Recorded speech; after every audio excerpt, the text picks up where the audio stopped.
अब की बार किसकी सरकार, अब यह तय हो गया है। दिल्ली में अब की बार भाजपा सरकार, वो भी पूरे 25 सालों के बाद। पहले 3 टर्म 3 चुनाव शीला दीक्षित ने हराए, उसके बाद 2 चुनाव हराए अरविंद केजरीवाल की आम आदमी पार्टी ने। अब आखिरकार 2025 में बीजेपी दिल्ली में 25 साल बाद सरकार बनाने जा रही है। क्या इत्तेफाक है, 25 साल का वनवास बीजेपी का दिल्ली में खत्म हो रहा है 2025 में।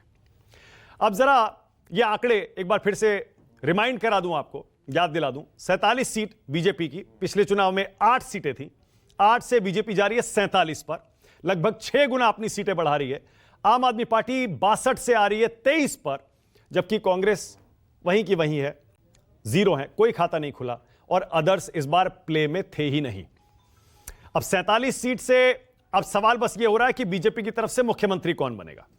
बहुत बड़े बड़े चेहरे भी हैं, लेकिन आपको पता है बीजेपी का नेतृत्व हर बार मुख्यमंत्री के चेहरे को लेकर चौंकाता है, इसीलिए किसी का भी नाम तय नहीं माना जा सकता, बल्कि यह कहें ये रेस में, वो बहस भी बेमानी हो चुकी है।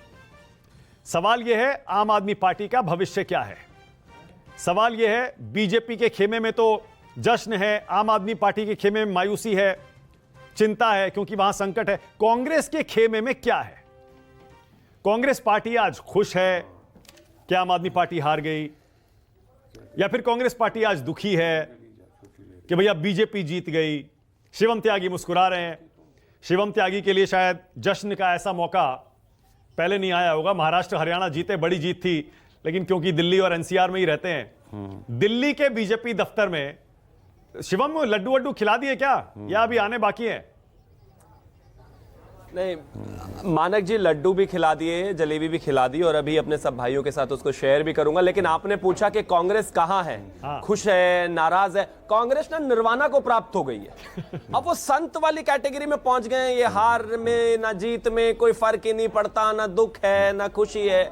8:30-9 बजे आप तैयारी कर रहे थे डिबेट की, मैं तैयारी कर रहा था कि रिजल्ट कैसा होगा। इनका ऑफिस में ताला लगा हुआ था, ऊपर लिखा हुआ था दिल्ली के लिए कांग्रेस जरूरी है, हारना।